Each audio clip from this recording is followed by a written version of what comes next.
May gabi sa tanan, nanapod kita sa Light Them with My Word, ang sinimana nga pagpambit sa kinabuhi sa layko. Ato ani ang simana na gospel.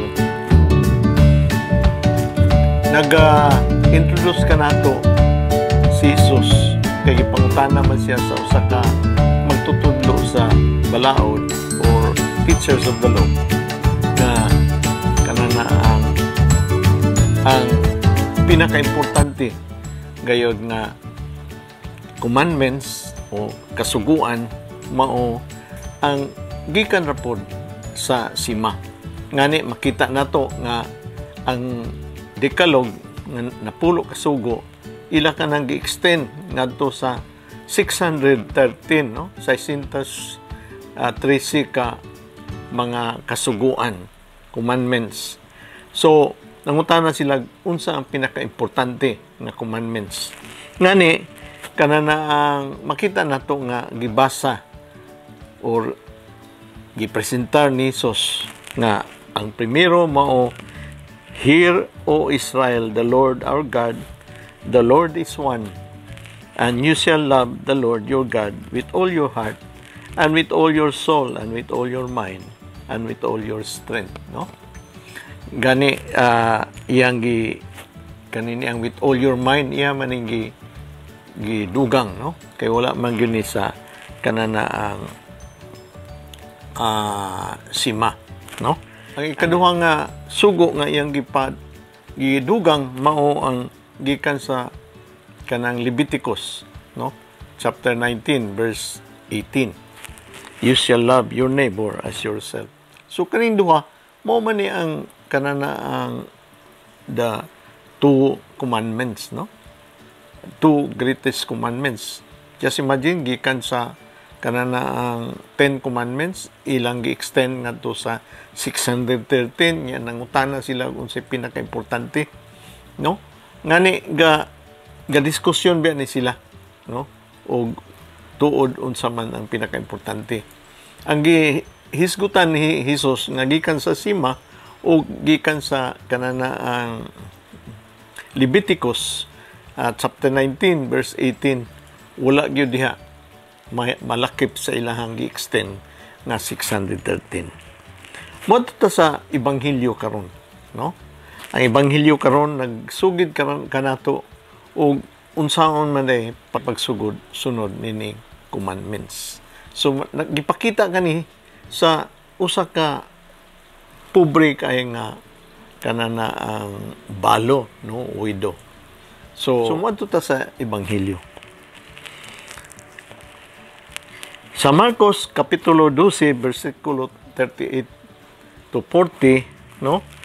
Si Jesus nagsaway sa mga doctors of the law or teachers of the law, no? Sa iyang pagpanundo mingon siya, pagbantay kamo sa mga magtutudlo sa kasuguan nga gusto magsuroy-suroy nga nagabistig taas sa mga dapit nga tigumanan sa mga tao. Gusto nila nga tahuron sila. Sa mga sinaguga o sa mga kumbira, ginapili gayud nila ang mga lingkuranan nga alang sa mga pinasidunggan. Ginailog nila ang mga kabtangan sa mga byuda o gitabun-tabunan nila ang ilang daotang binuhatan pinaagi sa tag-as nga mga pagampo. Kini sila makadawat og mas bugat nga silot. Matud pa ni Jesus, no? Kinsa kuno ang magtutudlo sa balaod, no? Nga nagpatuman nining sima, nagpatuman nining kanang 613 ka balaod nun, no? Kinsa kuno nga nangutana bag-ulang ni Jesus ug unsa ang pinaka importante, no? Ang paghigugma si Ginoo o paghigugma sa isikatawo nga mao gyud ang atong aksyon unta sa ato ang paghigugma, no? Kinsa kuno ni sila o gipaymangnuan kita ni Jesus pagbantay kamo sa magtutudlo sa kasuguan kay ngano man gusto sila ko na magsuri-suri o magsuot og taas nga robe o sanina, no? Para ma-identify sila. Asa sila magsuri-suri dito gayud sa daghang mga tao. O tigumanan ko no, asa man tigumanan diha sa kung sa ato pang panahon karon, diha sa mall, diha sa merkado, no? O asa pa diha nga kanana ang plaza pa karon, no? O gusto sila nga tahuron sila, no? Muamin ta nila, muluhod ta nila, no? O na sila sa simbahan o sa sinagoga o sa mga gasto ba karon, no? O na mga handa, mga gasto. Ginapili gayud nila ang importante nga lingkuranan o lugar nga makita sila, pinasidunggan gyud ka sila, no? Unsa man ang gipili nga lingkuran na agyo sila sa presidential table. O kani pinaka-importante, ginailog nila ang mga kabtangan sa mga byuda. Unsa may but-pasabot ani nga ginailog nilang kabtangan sa mga byuda. Kay sa una man gyud, kung pananitan og mabyuda ang usa ka babae, no? O lalaki ba karon? O labi na og babae nan automatic yun na ang caretaker na o kanana ang mo dumala sa iyahang kabtangan o dako man na iyahang kabtangan o yuta ba karon, no? Ang mo dumala ang pari gayud. O dito siya magkuha sa iyang bahin o abot, no? Dili siya makadumala sa iyang kaugalingon. Kaysa una magud ang ilang pagtuo o moabot gani sa panahon nga mabalo ang usa ka tawo, ang ilang pagtuo nga naay sa laod, di panghimaraot siya, di curse siya sa kanana ang iyahang kaugalingon kay ngano man mao nang namatay iyahang bana, iyang kapikas. Karon ang pari mo take over sa iyang kanang kabtangan. Ambot lang og tagaan ba siya insakto nga bahin kay ang sulti diri sa verse 40 ginailog nila ang mga kabtangan sa mga byuda o ginatabon-tabunan lang nila ang ilang daotang binuhatan. Siguro dili tagaan og eksaktong bahin, no? O basig ingon lang sila nga sus pagbuot sa Ginoo wag tay abot sa yuta. O gitabon-tabunan kuno nila pinagis sa tag-as kayo nga kanana ang pag-ampo. Tag-as kayo nga pangalian nila, no? Siya mag-ampo na lang ta para magrasyahan ta, mudaghan ang atong kita. Unya tag-as kuno kayong pag-ampo. Ingon si Jesus, kining mga tawhana dako gyud og silot ni sila, no? So ang ikaduhang parte nini nga kanang ato ang balasahon o ebanghelyo mao didto sa versikulo 41 hangtod sa 42, no? Muni ang halad sa byuda, no? So kanana ang kinsa man ni nga byuda, mora ba gyapon ni nga byuda nga nagsalig sa pari sa iyang kabtangan nga mo'y nagmanage. Mora ba niya byuda? It could be, no? It could be katong giatiman sa pari, giatiman ng iyang kabtangan sa pari, or kanana ang laing nga byuda, pobre nga byuda, o lay atiman nun sa pari kay grabe yun ka pobre, no? Bisa katong giatiman sa pari ug insakto lang ang iyang kanana ang pagtamod o pagsunod diha sa kabubuton sa Ginoo o sa iyang pagtuo labi na sa iyang kinabuhi. Iyang bahinan po ang Ginoo po maghalad po siya. Puro kaning ginhisgot dire, halad ni sa usa ka byuda nga wala gyud diha, uyamot gyud siya, no? So atong basahon. Milingkod si Jesus at bang sa sudlanan sa kwarta sa templo. O gipanid-an niya ang mga tao nga naghulog sa ilang mga kwarta. Daghan ang mga adunahan nga naghulog sa dakong mga kantidad. Unya, may miduol nga usa ka kabos nga byuda ug mihulog sa duha ka sinsilyo. Gitawag ni Jesus ang iyang mga tinun-an ug mingon siya kanila, sapagkat tinuod mas dako ang gihulog sa kabus nga byuda kaysa tanan nga naghatag. Kay sila daghan og kwarta ug ang ilang gihatag bali wala lang kanila. Apan kadtong balo, bisan tuod kabus siya, gihatag niya ang tanan niyang kabuhian.